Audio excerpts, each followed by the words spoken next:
Hello बच्चों, Magadh institute of agriculture classes में आप सभी का स्वागत है। मैं हूं नवीन और आप सभी के बीच लेकर आ गए हैं एग्रीकल्चर का क्लास। इससे पहले हम लोगों ने पढ़ रखा था क्लासिफिकेशन ऑफ क्रॉप्स, और क्लासिफिकेशन ऑफ क्रॉप्स में हम लोगों ने देखा था कि कई आधारों पर हम लोगों ने फसलों का वर्गीकरण किया है। उन सभी चीज़ों को हम लोग एक बार थोड़ा सा रिवाइज करेंगे और उसके बाद आगे बढ़ेंगे। इससे पहले हम आप सभी को बता दें कि जितने भी बच्चे 2027 में इंटरमीडिएट से एग्रीकल्चर का एग्जाम देने वाले हैं, उन सभी बच्चों के लिए सबसे बड़ी खुशखबरी ये है कि अब Magadh institute of agriculture classes आप सभी के बीच यूट्यूब पे क्लास लेकर आ गया है, जो आपके एनसीईआरटी बेस्ड क्लास है। और इस क्लास में आप सभी को तमाम चीजें मिलेंगी जो कि एक क्लासरूम में प्रॉपर वे में मिलता है, और इसमें हम लोग प्रॉपर वे में नोट्स भी प्रोवाइड कर रहे हैं और साथ में यूट्यूब पे आपको क्लास भी प्रोवाइड कर रहे हैं। और ये क्लासेस आपको डेली मिल रही है, आपको प्लेलिस्ट बना दिया गया है और वहां पे आप जाकर देख सकते हैं। तो आइए हम लोग बात करते हैं आगे, जो आपका क्लासिफिकेशन ऑफ क्रॉप्स है उसके बारे में, ठीक है ना। चलिए, हम लोग पढ़ रहे थे classification of crops. Classification of crops, अगर हम क्लासिफिकेशन ऑफ क्रॉप्स की बात करें, फसलों का वर्गीकरण, तो हम लोगों ने कई आधार देखा है फसलों का वर्गीकरण। तो अलग अलग आधारों पे फसलों का वर्गीकरण किया गया है, ठीक है ना। तो इसमें जो हम लोग पढ़ रहे थे, इससे पीछे वाले क्लास में हम लोग पढ़े थे जिसमें आपका जी नंबर था, तो इसको आप लोग लिख लीजिए, ठीक है ना। आपका था classification of crops, classification of crops on the basis of on the basis of on the basis of agricultural importance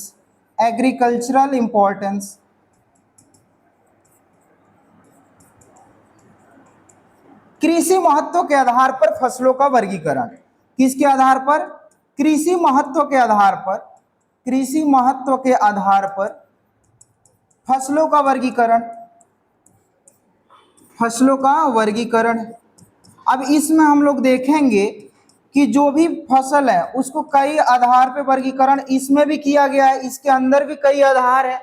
जैसे एग्रीकल्चरल इंपॉर्टेंस में क्या क्या आ जाएगा कि बीज का साइज क्या रखते हैं, जो आप बुआई कर रहे हैं फसल का, उस फसल के जो रूट है उसकी गहराई आप कितनी रख रहे हैं, क्योंकि ये सभी डिपेंड करता है रूट की गहराई, वाटर रिक्वायरमेंट, कौन से सॉइल में आप उगा रहे हैं और कब उगा रहे हैं, ये सभी मैटर करता है आपके प्रोडक्शन पे, ठीक है ना। तो इन सभी चीजों को काफी ध्यान रखना होता है जब भी हम खेती करते हैं। तो आइए हम लोग देखते हैं कि कौन कौन सा इसमें वर्गीकरण है। तो जो पहला था आपका, वो था, इसमें हम लोगों ने पहला पढ़ा था सीड साइज के आधार पे, साइज ऑफ सीड के आधार पे, साइज ऑफ सीड। अब इसको पूरा लिखने की जरूरत नहीं है ना जी, classification of crops on the basis of size of seed, बस इसमें हम लोग पढ़ रहे हैं एग्रीकल्चरल इंपॉर्टेंस में। तो ये तो हमने लिख ही दिया यहाँ पे। तो यहाँ पे क्या है, अब पहला आप लोग लिखिए साइज ऑफ सीड, बीज के आकार के आधार पे। और ये हमने कल भी पढ़ा दिया था, थोड़ा सा आप लोगों को रिवाइज करवा देते हैं। बीज का आकार, अब बीज के आकार के आधार पे जो फसल है वो तीन प्रकार के होते हैं। कितने प्रकार के? तीन प्रकार के होते हैं। तो इसमें हम लोग देखते हैं कौन कौन सा है। तो पहला लिखिए small size seed crop, seed crop, इसको हम लोग बोलते हैं छोटी आकार वाली बीज, छोटी आकार वाली बीज। अब कौन कौन सा ऐसा, और यहां से देखिए, यहां से आपके क्वेश्चन PYQ मतलब प्रीवियस ईयर क्वेश्चन पूछा गया भी है, ठीक है ना। तो ये आप लोग ध्यान रखिएगा। अब देखिए, जितना आप गोभी वर्गीय फसल देखते हैं, गोभी वर्गीय कहें तो उसको हम लोग कोल क्रॉप्स बोलते हैं। क्या बोलते हैं? कोल क्रॉप्स। इसको हिंदी में गोभी वर्गीय कहते हैं, जिसमें कई सारे आपके सब्जी वाली फसलें हैं, जैसे फूल गोभी, पत्ता गोभी, गांठ गोभी, ब्रोकली। ब्रोकली आप लोग देखते होंगे, जो हरा कलर का गोभी आता है उसको हम लोग ब्रोकली कहते हैं। उसके बाद एक चाइनीज कैबेज भी है जिसको हम लोग चाइनीज पत्ता गोभी कहते हैं, और एक केल है जो कि आपके कोल क्रॉप्स में भी आते हैं, ठीक है ना, कोल क्रॉप्स में ही आता है। तो ये सभी के जो सीड आप देखिएगा तो काफी छोटे छोटे सीड होते हैं। इसके अलावा आप सरसों का सीड देख लीजिएगा बाबू, उसका भी काफी छोटा होता है। राई का और तोरी का, ये सबका सीड जो होता है काफी छोटा होता है। तो इसको रखा गया है छोटे बीज वाले, आपके छोटे आकार वाली फसलों में आए, छोटे आकार वाली बीज में रखा गया है। तो इसका एग्जाम्पल आप लोग लिख लीजिए, ठीक है ना। चलिए आज इसको हम लोग एकदम खत्म कर देंगे बाबू। चलिए लिखिए, ऑल कोल क्रॉप्स। और हिंदी वाले बच्चों को परेशान नहीं होना है, इसको हम लोग हिंदी में भी पढ़ेंगे। इसको हम कहते हैं सभी गोभी वर्गीय फसल, सभी गोभी वर्गीय फसल। और इसके बाद जैसे ही ये खत्म होगा हम लोग एक एक फसल के बारे में पढ़ेंगे। उसके बाद लिखिए मस्टर्ड। मस्टर्ड का जो प्रोडक्शन सबसे ज़्यादा होता है राजस्थान में होता है, और राजस्थान का एक शहर है भरतपुर, वहीं पे इसका रिसर्च सेंटर है, जिसको डायरेक्टोरेट ऑफ हम लोग मस्टर्ड रिसर्च कहते हैं। और एक है आपका राई, ठीक है ना, और एक है आपका तोरी। तोरी को ही हम लाही के नाम से जानते हैं। लाही एक कीट भी है जो कि आपके मस्टर्ड वाले फसल में ही लगते हैं, और ये तेल वाली फसलें हैं। आप लोग पढ़े भी थे, किसमें है, तेल वाली। देखिए पीछे जितना भी हमने क्लास कराया, आगे जैसे जैसे पढ़िएगा ना वो सभी कनेक्टेड होगा आपसे। जैसे कनेक्ट अब क्या है कि इसको हम लोग पढ़े हैं ऑयल सीड क्रॉप में। इसको अगर हम सीजन के आधार पर देखें तो इसको कब उगाते हैं हम लोग, इसको हम लोग रबी क्रॉप में उगाते हैं, इसको भी रबी में उगाते हैं। तो यहाँ से आप लोग क्या कर सकते हैं ना, पीछे वाले को रिमाइंड भी कर सकते हैं और मन में चलाते रहते हैं कि यार इसको किस सीजन में उगाते हैं। तो ऐसे जो होगा ना आप लंबे समय तक भूलिएगा नहीं, और आपका एक श्रृंखला बनते जाएगा, और आपकी तैयारी देखिएगा काफी अच्छा हो जाएगा। मतलब चीजें आप भूल नहीं पाइएगा, ठीक है ना। जल्दी ऐसे रट्टा मार लीजिएगा जल्दी, तो क्या होता है ना कि कहा जाता था पहले हम लोग गाँव में कहते थे लोग कि रटंत विद्या घटंत बुद्धि, मतलब जितना रटेगा फिर बुद्धि क्या होगा, घटेगा। लेकिन ऐसा भी नहीं है, आपको समझ के जब रट लीजिएगा ना बाबू, समझ के जब रट लीजिएगा तो लंबे समय तक रहता है, और वो आपको जानकारी काफी अच्छा समय तक रहेगा। चलिए आइए अब हम लोग बात करते हैं। इसके बाद जो आपका है मीडियम साइज वाला, कौन सा है, मीडियम साइज वाला। तो बी नंबर लिखिए, medium size seed crop. Seed crop इसको हम बोलते हैं मध्यम आकार वाली, मध्यम आकार वाली बीज। अगर मध्यम आकार वाली बीज क्या है तो इसमें आता है आपका राइस। धान का देखिएगा वो मध्यम होता है, ना ज्यादा बड़ा होता है ना ही ज्यादा छोटा होता है। व्हीट भी आ जाएगा, बार्ले भी आ जाएगा, क्या आ जाएगा, बार्ले, जिसको हम जौ कहते हैं। और क्या आ जाएगा बाबू, ओट कहते हैं, जई को भी, जई भी आ जाएगा इसमें। और आपका ज्वार आ जाएगा। ज्वार का भी मीडियम साइज होता है जिसको हम लोग कहते हैं सोरगम, ठीक है ना। अब आते हैं, ठीक है ना, अब आते हैं तीसरा नंबर। कौन सा, तीसरा नंबर। तीसरा नंबर है लार्ज साइज। लार्ज साइज का मतलब होता है आपका बड़ा साइज वाला आकार, ठीक है ना, बड़े आकार वाली बीज। तो अगर हम बड़े आकार वाली बीज की बात करें तो इसमें आ जाएगा, आप लोग देखे होंगे पी, मटर, ग्राम, चना। उसके बाद है मेज, कपास का सीड देखे होंगे, बड़ा होता है, कॉटन। और ये देखिए ये भी दाल वाली, ये भी दाल वाली, ठीक है ना। और दोनों को रबी में उगाते हैं, ऐसे याद कर सकते हैं आप। ये मेज जो है ये तीनों सीजन में उगाते हैं, लेकिन एक्चुअल में है खरीफ का। उसके बाद कॉटन है, कॉटन को हम फाइबर क्रॉप भी बोलते हैं, क्या बोलते हैं, फाइबर क्रॉप। और इसको हम लोग खरीफ में ही उगाते हैं। और कॉटन का उत्पादन अभी सबसे ज्यादा कहाँ पे हो रहा है बाबू, तो सबसे ज्यादा अभी गुजरात में।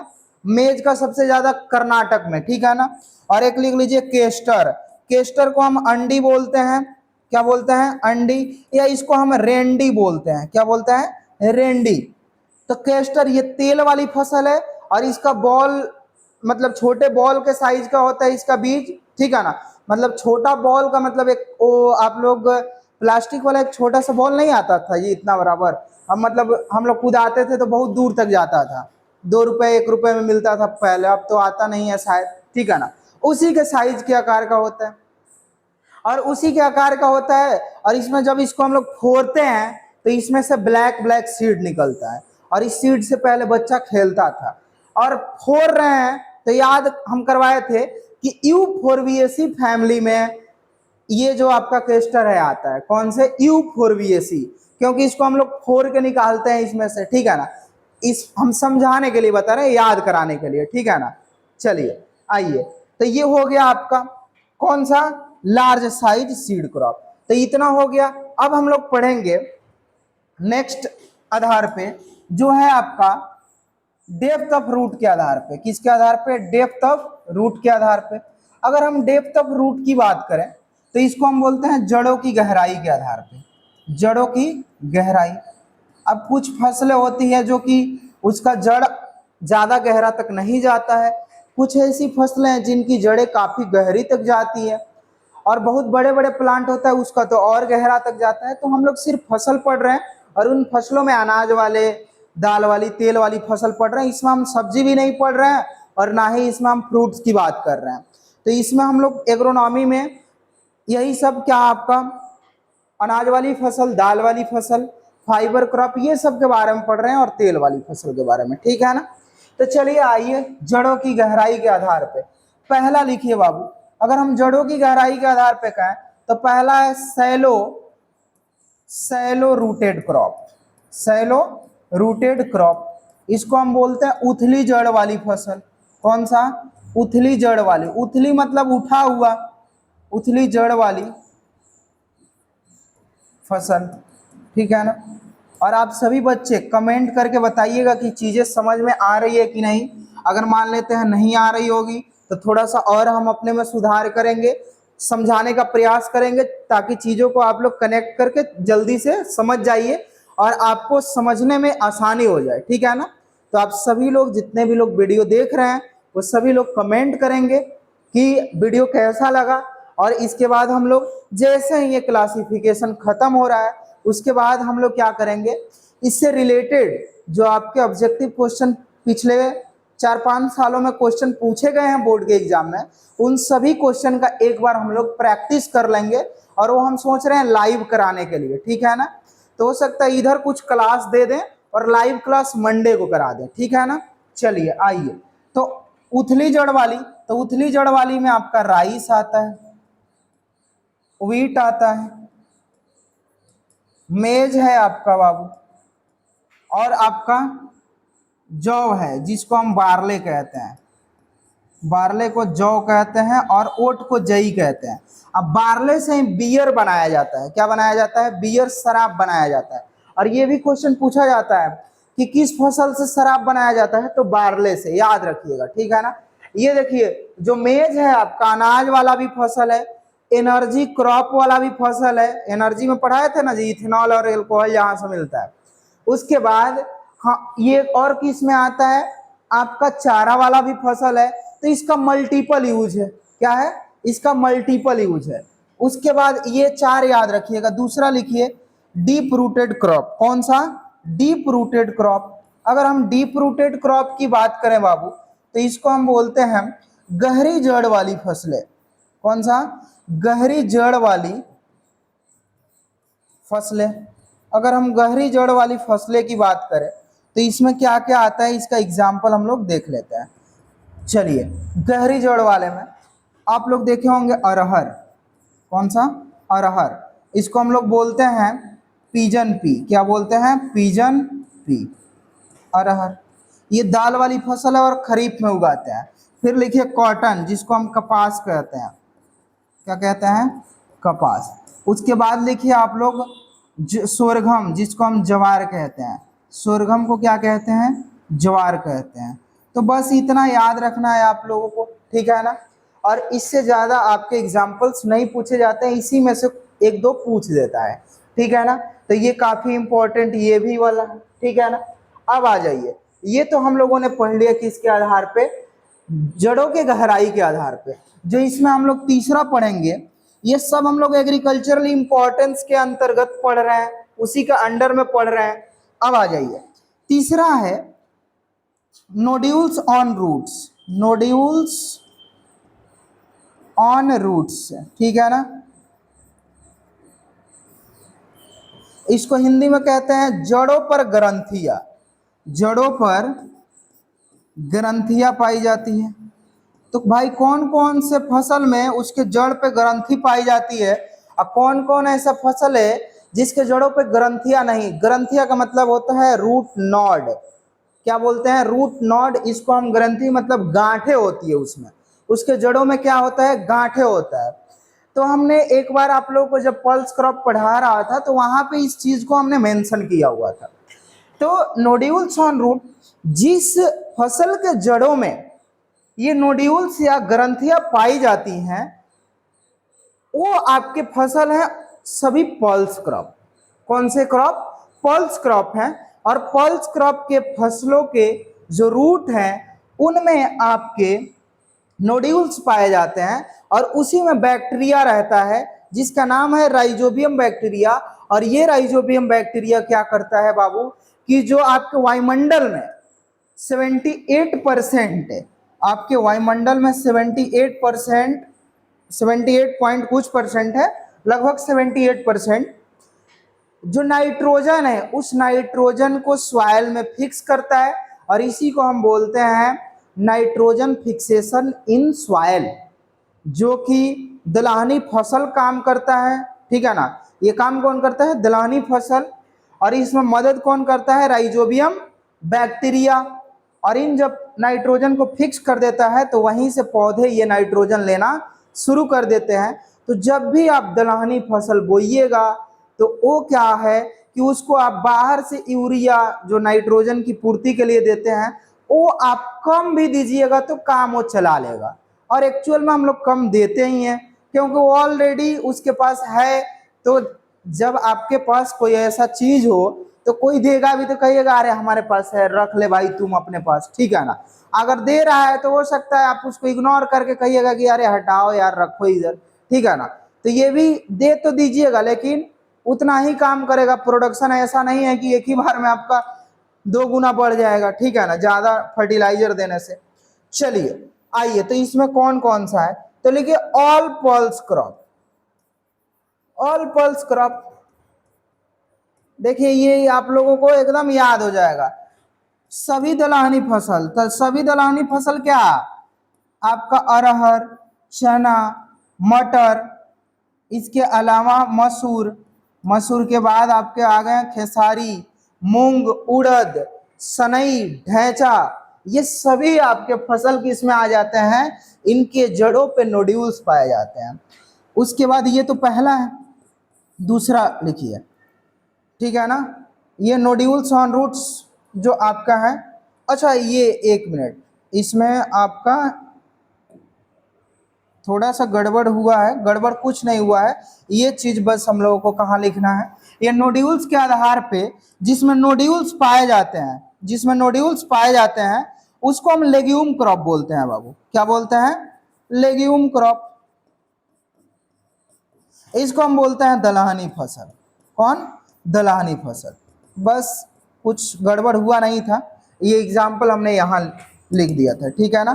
तो इसमें लेग्यूम क्रॉप में क्या क्या आएगा, दलहनी फसल में, तो लिखिए ना जी, अरहर, ठीक है ना, मटर, चना, मूंग, उड़द, उसके अलावा सनहेम्प जिसको हम सनई कहते हैं, और इसको हम फाइबर क्रॉप में भी रखते हैं और ग्रीन मैनूर में भी रखते हैं, इसको हम सनई कहते हैं। और उसके बाद क्या है बाबू, सनई के बाद लिखिए ढैंचा, इसको हम लोग ग्रीन मैनूर हरी खाद के रूप में भी यूज करते हैं, इसको उगाकर और खेत में ही फिर जुतवा देते हैं।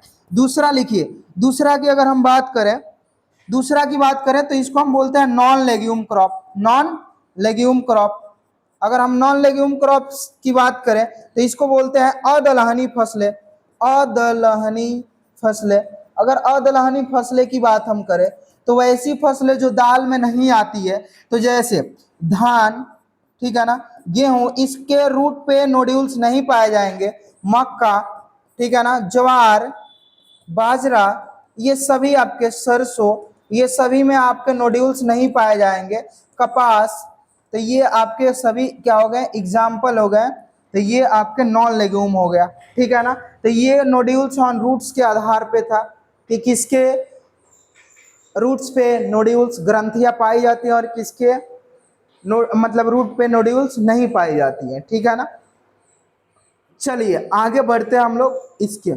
चलिए आप लोग इसको नोट्स बनाते रहिएगा, ठीक है ना। और बाकी का हम आपको मंडे से सभी जो पीछे वाला जितना क्लास कराया उन सभी का पीडीएफ जो है आपके व्हाट्सएप ग्रुप में और टेलीग्राम ग्रुप में हम भेज देंगे, ठीक है ना। अगर व्हाट्सएप ग्रुप से जो भी बच्चे नहीं जुड़े हैं तो व्हाट्सएप ग्रुप में जुड़ने के लिए इस नंबर पे आप मैसेज कर दीजिएगा, ठीक है ना। इस आपको ग्रुप में हम ऐड कर देंगे और वहाँ पे आपको सारी जानकारी और सबसे पहले जो यूट्यूब पे वीडियो डालते हैं वहाँ भी मिल जाएगा आपको, ठीक है ना। चलिए आ जाइए। नेक्स्ट है जो आपका डी नंबर है। क्या है, डी नंबर। ये है आपका वाटर रिक्वायरमेंट के आधार पे। किसके, वाटर रिक्वायरमेंट। अगर वाटर रिक्वायरमेंट मतलब जल की आवश्यकता या जल की मांग कह सकते हैं, जल की मांग के आधार पे मतलब कौन फसल कितना जल का डिमांड करता है और कौन ऐसा फसल है कि कहता है कि भाई नहीं भी दोगे हमको, प्यासे भी रखोगे तो हम हो जाएंगे। और कुछ है कि नहीं हमको एकदम फुल पानी चाहिए, वो पानी के बिना जिंदा ही नहीं रहेगा। तो जो पानी के बिना जिंदा नहीं रहेगा उसको बोलेंगे वाटर लविंग प्लांट। मतलब वो पानी से इतना उसका प्यार है कि उसको पानी से बाहर निकालेंगे तो क्या हो जाएगा, वो प्लांट मर भी जाएगा, ठीक है। चलिए आइए हम लोग एक एक करके पढ़ते हैं। इसमें पहला है, लिखिए, मोर इरिगेशन रिक्वायरिंग क्रॉप। मोर इरिगेशन रिक्वायरिंग क्रॉप, इसको हम बोलते हैं अधिक सिंचाई वाली फसलें। अधिक सिंचाई चाहने वाली फसलें मतलब इस फसल को अधिक सिंचाई की जरूरत होती है, अधिक सिंचाई वाली फसलें। तो अधिक, अब एक अधिक सिंचाई वाला होगा, ठीक है ना। एक होगा, पहले तो इसको लिख लेते हैं हम लोग, ठीक है ना। एक अधिक सिंचाई वाला हो गया। दूसरा लिखिए, दूसरा जो है आपका बाबू वो है आपका, इसको हम बोल सकते हैं क्या, एवरेज या मीडियम भी बोल सकते हैं, ठीक है ना। लिखिए एवरेज, औसत ही लिख लीजिए। लिखिए average irrigation requiring crop.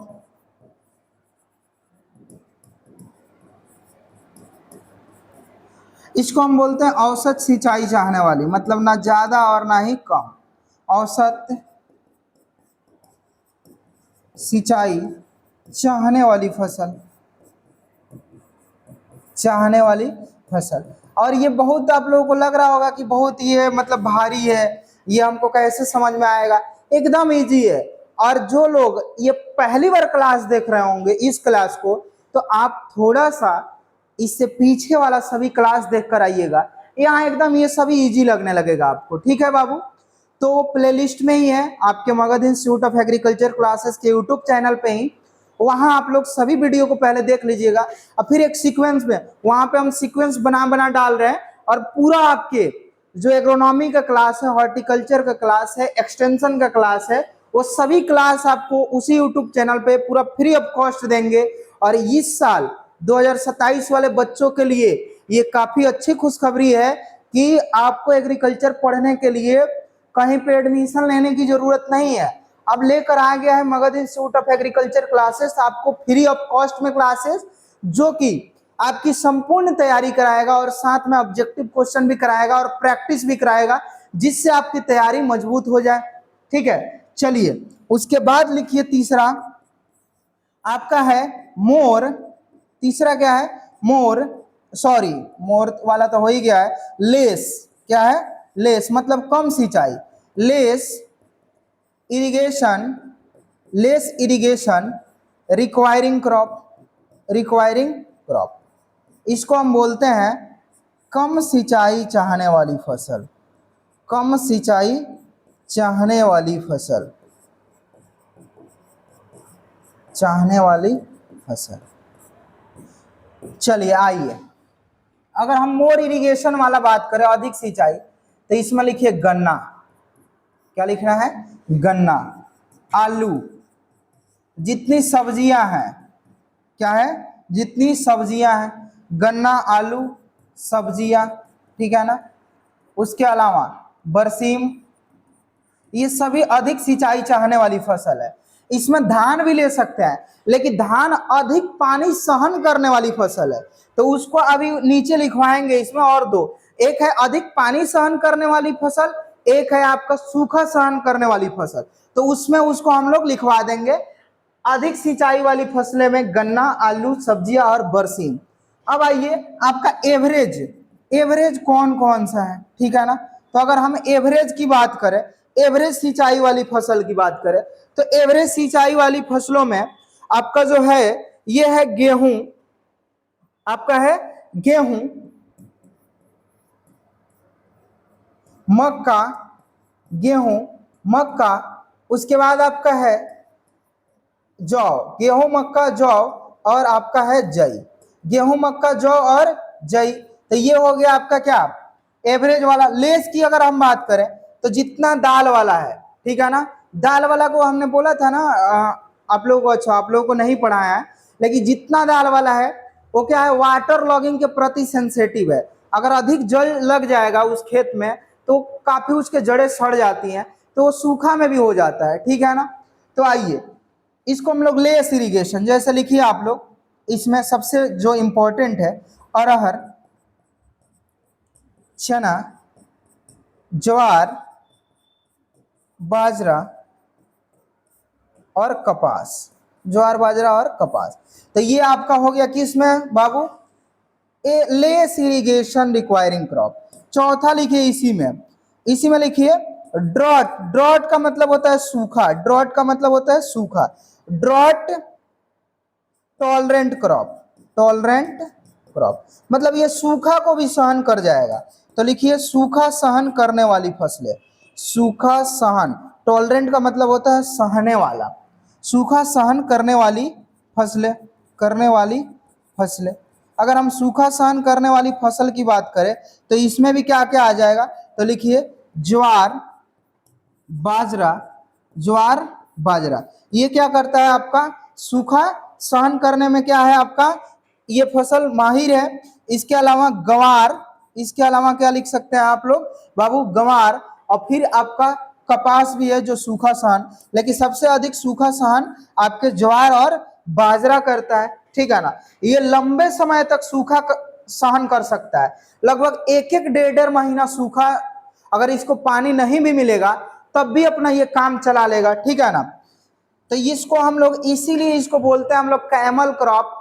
Camel का मतलब होता है ऊंट, और ऊंट आप लोग देखते होंगे कि एक बार जब पानी पीता है तो लंबे समय तक पानी अगर उसको नहीं भी मिलेगा तो अपना काम चला लेता है। उसी तरह ज्वार भी जो है, जिसको सोरगम कहते हैं, अगर इसको लंबे समय तक पानी नहीं मिला तो भी ये काम चला लेता है, तो इसीलिए इसको हम बोलते हैं कैमल क्रॉप। और ये भी क्वेश्चन आपके एंट्रेंस में पूछता है कि इनमें से कैमल क्रॉप किसको बोलते हैं भाई?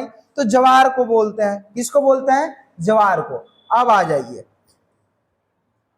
हमको लगता है जहां तक कि सभी बच्चों को एकदम आराम से समझ में आ रहा होगा, और देखिए काफी तेज नहीं पढ़ा रहे हैं, ठीक है ना। जब भी रिवीजन कराएंगे तो थोड़ा तेजी में रिवीजन कराते हैं। रिवीजन का मतलब ही है हुआ कि कम समय में उसको क्या करना, पूरा का पूरा खत्म कर देना। अब आ जाइए पांचवा जो है, इसको हम बोलते हैं, लिखिए highest water tolerant crop. Highest water tolerant crop. अगर हम हाईएस्ट वाटर टॉलरेंट क्रॉप की बात करें, तो इसको हम कहते हैं अधिक पानी सहन करने वाली फसल। अधिक पानी सहन करने वाली फसल, अधिक पानी सहन करने वाली फसल, करने वाली फसल। चलिए इसमें क्या क्या है आपका? तो आइए, इसमें है आपका धान, इसको हम वाटर लविंग क्रॉप कहते हैं। उसके बाद है सिंघाड़ा। क्या है जी? सिंघाड़ा, वही जिसको हम लोग पानी फल के नाम से जानते हैं। छठ पूजा में इसको पूजा में भी यूज किया जाता है। इसको वाटर चेस्टनट बोला जाता है, वाटर चेस्ट नट बोलते हैं। तो ये हो गया आपका सिंघाड़ा। इसके अलावा आप मखाना भी कह सकते हैं, क्या, मखाना। तो ये हो गया। और ये सभी फसल हम लोग लिखे थे ना जी, सिंघाड़ा, मखाना और कमल जो है, इसको हम हाइड्रोफाइट्स प्लांट भी बोलते हैं। इसको हम जलोद्भिद, क्योंकि ये अधिक समय तक जल में ही रहता है, तो इसको जलोद्भिद क्या कहते हैं, फसल भी बोलते हैं। तो ये हो गया आपका वाटर रिक्वायरमेंट के आधार पे फसलों का वर्गीकरण। अब हम लोग आ जाएंगे कि कौन से फसल के लिए किस टाइप की मृदाएं क्या है जरूरी है, तो वो भी हम लोग अब देख लेंगे। और ये काफी इजी है, एकदम आपको समझ में आ जाएगा। चलिए आइए थोड़ा सा देख लिया जाए उसको भी। कितना नंबर था जी ये बाबू, ये आपका था डी। अब आ जाइए थोड़ा सा ई नंबर पे, ठीक है ना, डी। चलिए आइए ई नंबर पे, इसको हम बोलते हैं सॉइल टेक्सचर। सॉइल टेक्सचर या सॉइल पीएच, या सॉइल पीएच। जो सॉइल पीएच होता है, इससे हम लोग मिट्टी की अम्लीयता और क्षारीयता मापते हैं, ठीक है ना। जो पीएच होता है वो 0 से 14 के बीच में इसका पैरामीटर होता है, पैमाना होता है। और उसी के अंडर में 7 से कम होता है उसको अम्लीय मृदा कहते हैं, 7 से ज़्यादा होता है उसको क्षारीय मृदा कहते हैं, ठीक है ना।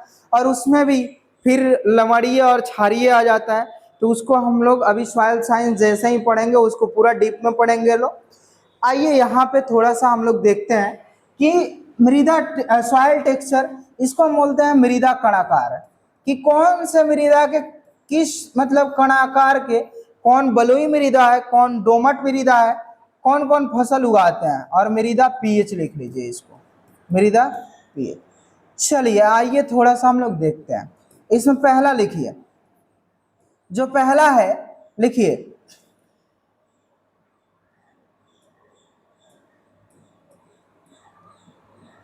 लिखिए crop of heavy soil, crop of heavy soil, ठीक है ना। इसको हम बोलते हैं हेवी सॉइल को मटियार मृदा।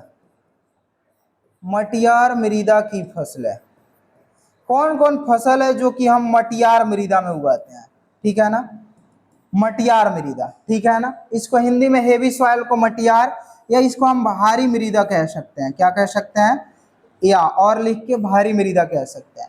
तो इसमें हम लोग मटियार में, जो कि पूरा चिकटी होता है, ठीक है ना, उसमें मतलब पूरा एकदम आपका क्या होता है, भारी मृदा होता है वो। और जो बलुई मृदा होता है हल्का होता है, देखते होंगे वो लोग, उड़ता भी है, ठीक है ना, आप लोग देखते होंगे बाबू, ठीक है ना। तो इसको हम लोग पूरा का पूरा चिकटी मिट्टी, तो इसमें हम लोग उगाते हैं धान, क्या उगाते हैं, धान। इसमें उगाते हैं हम लोग चना, इसमें उगाते हैं हम लोग कपास, ठीक है ना। धान, चना और कपास, धान, चना और कपास। तो ये है आपका कौन सा फसल, हेवी सॉइल के लिए, कौन सा, हेवी सॉइल। दूसरा लिखिए क्रॉप ऑफ लोमी सॉइल, कौन सा सॉइल, लोमी सॉइल। अगर हम लोमी सॉइल की बात करें तो इसको हम बोलते हैं दोमट मृदा की फसलें, दोमट मृदा की फसलें। अगर हम दोमट मृदा की फसलें की बात करें बाबू, तो इसमें जितना फसल है आपका, कोई भी फसल, ये धान, चना, कोई भी हो, आप आसानी से इसमें उगा सकते हैं। मतलब ये यूनिवर्सल सॉइल है, इसमें कोई भी व्यक्ति कोई भी फसल को उगाया जा सकता है। मतलब ये सबके लिए इसका दरवाजा क्या है, खुला हुआ है। चलिए तो इसमें लिख सकते हैं आप लोग all crops, all crops cultivated, ठीक है ना। इसमें आप सभी फसलें उगा सकते हैं, सभी फसलें उगा सकते हैं, लिख लीजिए सभी फसलें उगा सकते हैं, उगा सकते हैं।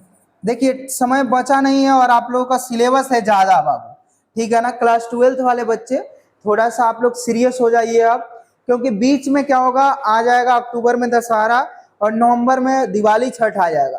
तो हमको पता है कि दशहरा और दिवाली छठ में आप पढ़िएगा नहीं, ठीक है ना।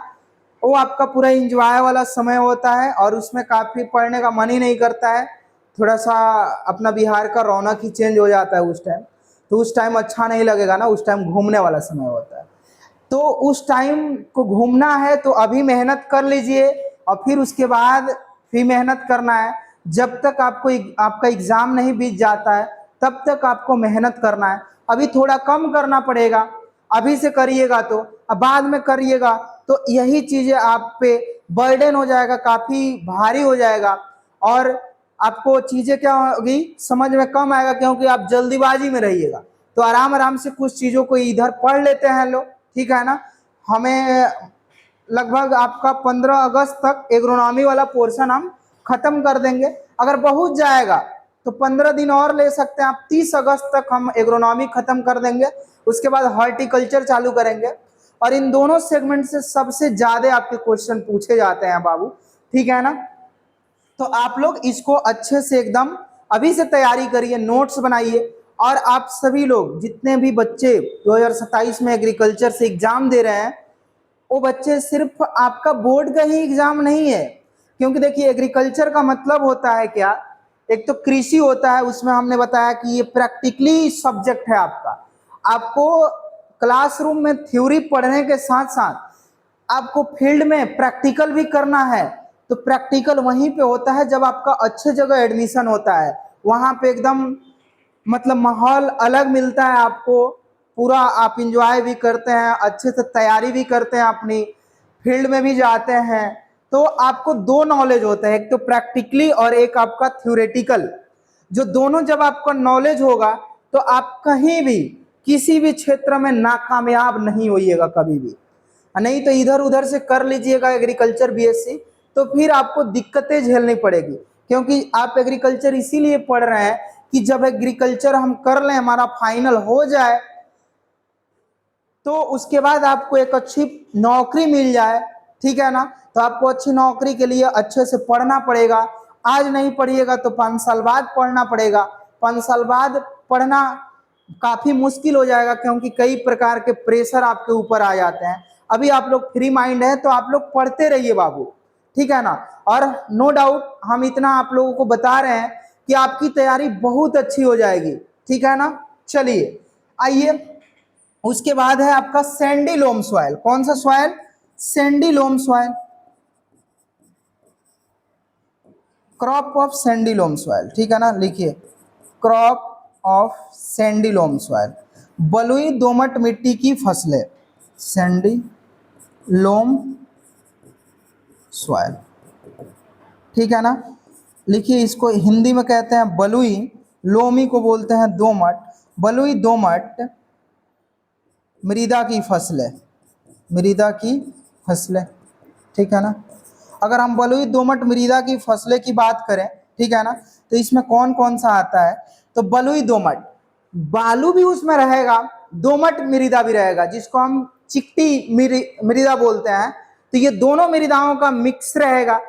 तो इसमें वैसी फसलें बोते हैं जो फसल सॉइल के नीचे होता है। तो सॉइल के नीचे कौन कौन फसल होता है उसी को हम सैंडी में बोएंगे, सैंडी लोम सॉइल में, सैंडी में नहीं सैंडी लोम सॉइल में, ठीक है ना।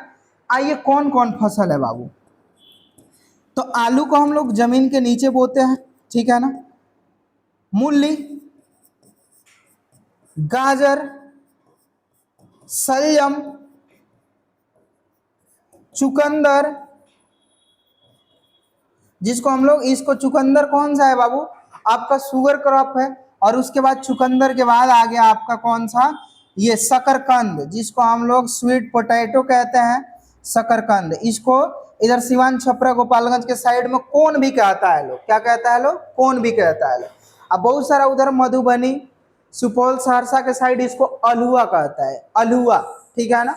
चलिए उसके बाद आ जाइए, ठीक है। उसके बाद इसी में है, आइए चलिए नेक्स्ट हम लोग इसी में लिखते हैं चौथा। चौथा इसमें है बाबू आपका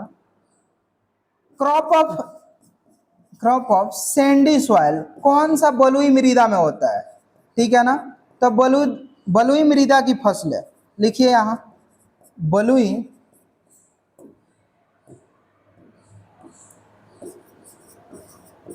मृदा की फसलें। अगर हम बलुई मृदा की फसलें कहें तो नदी के किनारे बालू वाली मिट्टी होती है, उस नदी के किनारे आप लोग देखिएगा कुकुरबिटेसी क्रॉप उगाते हैं हम लोग दियरा क्षेत्र में। आपको हमने बताया भी था जायद में उगाते हैं, जायद क्रॉप में। सीजन के आधार पे जब हम लोग पढ़ रहे थे गर्मा फसल जिसको कहते हैं उसी टाइम उगाते हैं। तो इसमें सबसे इंपॉर्टेंट है आपका तरबूज, जिसको हम बोलते हैं वाटरमेलन। क्या बोलते हैं? वाटरमेलन। उसके बाद एक है आपका खरबूज, जिसको हम बोलते हैं मस्क मेलन। तो ये आपका पूरा बलुई मिट्टी में आप लोग देखे भी होंगे, ठीक है ना, इसको हम बोलते हैं मस्क मेलन। खीरा ककड़ी भी आप उगा सकते हैं एकदम आराम से, ठीक है ना। तो ये सैंडी सॉइल में हम लोग उगाते हैं। पांचवा लिखिए, पांचवा को लिखिए क्रॉप ऑफ एसिडिक सॉइल, और इसको इंपॉर्टेंट करिए एकदम, ठीक है ना। क्रॉप ऑफ एक को फसल है इसमें, ठीक है ना, एग्जाम्पल है तो कई, लेकिन एक ही फसल लिखिए जो एसिडिक सॉइल में उगाते हैं। क्रॉप ऑफ एसिडिक सॉइल, अम्लीय मृदा की फसल। कौन सा? अम्लीय मृदा की फसल। इसको ऊपर कर देते हैं, ठीक है ना। आइए लिखिए अम्लीय मृदा की फसल। अगर हम अम्लीय मृदा की फसल की बात करें, अम्लीय मृदा की फसल तो कौन कौन सा है बाबू? तो अम्लीय मृदा की फसल जो है वो है आपका राई। क्या है? राई।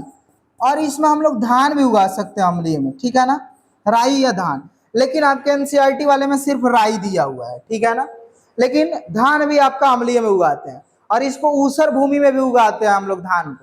धान को ऊसर भूमि में भी उगा सकते हैं। तो इसको इंपॉर्टेंट कर लीजिएगा, और जब भी पूछेगा तो आप लोग क्या बताइएगा, ये छठा नंबर लिखते हैं।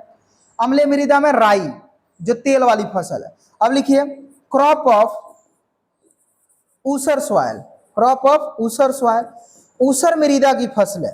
कौन सा? ऊसर मृदा, ठीक है ना, ऊसर मृदा की फसल है। तो इसमें लिखिए ऊसर मृदा की फसल की अगर हम बात करें तो इसमें क्या क्या हो जाएगा, ये यहाँ पे है, ठीक है ना। इस ऊसर मृदा में फसलें हैं आपका चुकंदर। उसके बाद क्या है बाबू? धान है। ऊसर मृदा क्या होता है कि इसमें बहुत सारे जो आपके सोडियम और मैग्नीशियम के सल्फेट होते हैं वो पाए जाते हैं, जिससे मृदा क्या हो जाती है, ऊसर हो जाती है। इसको हम लोग लवणीय भी मृदा इसी का एक टाइप्स हो जाता है, ठीक है ना। तो ये है आपका चुकंदर और धान वाली फसलें, चुकंदर वाली और धान वाली फसलें, ठीक है ना। चलिए तो इसमें आपका हो गया ये। तो ये आपका किसके आधार पे हो गया बाबू? सॉइल टेक्सचर के आधार पे हो गया। चलिए अब आते हैं नेक्स्ट एक लास्ट बच गया है क्लासिफिकेशन, और ये आज का क्लास आपका वहीं पे क्या हो जाएगा, खत्म हो जाएगा। लास्ट पढ़ते हैं। आइए इसको हम लोग कितना नंबर था जी? डी था कि ई था? ई था। एफ लिखिए। अगर हम एफ की बात करें तो इसमें क्या था आपका? Soil erosion.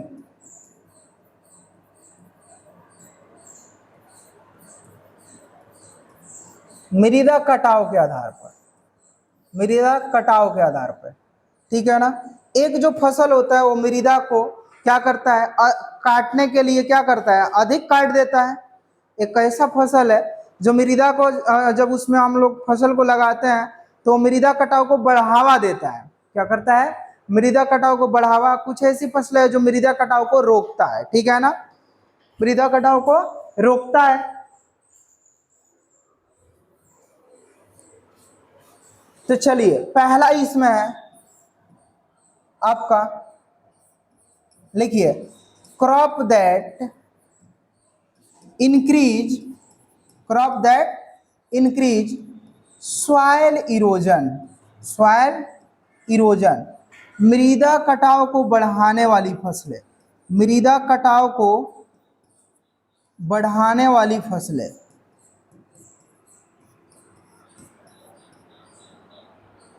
मृदा कटाव को बढ़ाने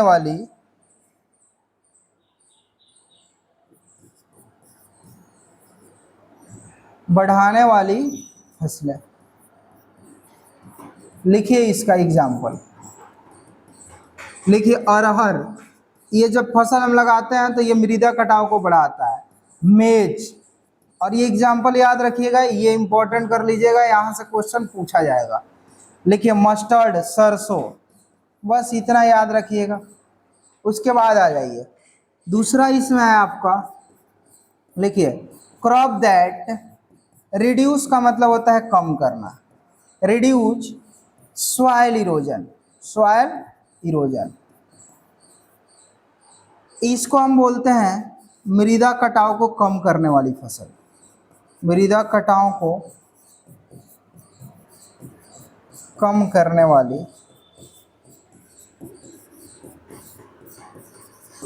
अब देखिए आप लोग पढ़े थे स्पेशल यूज के आधार पे, एक फसल पढ़ाए थे हम वहाँ पे आपको, जिस फसल का नाम था कवर क्रॉप। कवर क्रॉप मिट्टी को क्या कर लेता है, ढक लेता है, जिससे सॉइल में इरोजन कम होता है। और सॉइल में जो इरोजन होता है ना बाबू, वो दो टाइप का होता है। एक होता है विंड इरोजन, कौन सा, इसको पढ़ाएंगे हम सॉइल साइंस में। विंड इरोजन जिसको हम बोलते हैं हवा द्वारा कटाव, ठीक है ना, हवा द्वारा कटाव। एक होता है वाटर द्वारा, ठीक है ना, वाटर इरोजन, ठीक है ना, इसको हम बोलते हैं जल के द्वारा कटाव। तो ये दो टाइप्स के होते हैं। मृदा कटाव को कम करने वाली जो फसल है वो आपका कवर क्रॉप आ जाएगा। तो आइए यहाँ पे हम लोग क्या लिख सकते हैं, शकरकंद लिख सकते हैं ना जी, मूंगफली, सोयाबीन, धान, गेहूं भी मृदा को कटाव को कम करता है, मृदा कटाव को बढ़ावा नहीं देता है, लेकिन ये सबसे ज्यादा प्रोटेक्ट करता है, ये मृदा कटाव होने ही नहीं देता है, समझ लीजिए, ठीक है ना। शकरकंद, मूंगफली, सोयाबीन, मूंग, उड़द, मूंग, उड़द, लोबिया, ठीक है ना। इसके अलावा आप लिख सकते हैं, ये कम करने वाले में गेहूं हो गया, ठीक है ना, गेहूं, तो ये आपका हो गया, इत्यादि लिख लीजिए। ये आपका क्लासिफिकेशन ऑफ क्रॉप पूरा का पूरा खत्म हो गया। इससे रिलेटेड जो ऑब्जेक्टिव क्वेश्चन है अब हम लोग करेंगे इसके नेक्स्ट वाले क्लास में, ठीक है ना। नेक्स्ट वाले क्लास में नहीं, इसका हम लोग ऑब्जेक्टिव का मंडे को करेंगे बाबू। उसका हम सोच रहे हैं लाइव कराने के लिए। लाइव जब कराएंगे तो आपके लिए काफी बेनिफिट होगा, क्योंकि सभी लोग जुड़ के वहां पे क्या होगा कि जो पढ़े हैं ना उसका पूरा यूटिलाइज कर पाइएगा आप, क्योंकि जब आंसर बताइएगा तो आप में कॉन्फिडेंस नजर आएगा। और जब आप आंसर बताते हैं तो वो कॉन्फिडेंस जब आता है ना तो लगता है कि हाँ भाई हम भी पढ़ रहे हैं, जब आपका आंसर सही होता है तो, ठीक है ना। नहीं तो ऐसे लगता है अरे यार लग रहा है पढ़ाई वढ़ाई नहीं हो रहा है, ठीक है ना। तो आप लोगों को उस दिन ज्वाइन हो जाना है, हम पहले ही आप लोगों को इन्फॉर्म कर देंगे जब भी लाइव क्लास इसका कराएंगे ऑब्जेक्टिव का, ठीक है ना। और इसको बीच में एक बार रिवाइज भी करवा देंगे। अब नेक्स्ट हम लोग क्या पढ़ेंगे अगले आपके एपिसोड में या वीडियो कह लीजिए, ठीक है ना, उसमें हम लोग पढ़ेंगे एक तो ये जितने भी आपके फसल है एग्रोनॉमी में, क्या है, एग्रोनॉमी में जितने भी फसल है, ठीक है ना, इन सभी फसलों का हम लोग पढ़ेंगे क्या, बोटेनिकल नेम, फैमिली, कहाँ इसका ओरिजिन प्लेस है और कितना क्रोमोसोम है, ये एक चार्ट के रूप में रहेगा। जो चार्ट होता है वो चार्ट रहेगा। तो रबी वाले फसल को अलग पढ़ेंगे, खरीफ वाले को अलग और जायद वाले को अलग। इससे आपको एक समझ विकसित होगा और आपको समझने में काफी मदद मिलेगा। और वहां पे तब लगेगा अरे यार जितना खरीफ वाला है एक जगह लिख लिए हैं, रबी वाला एक जगह लिख लिया है।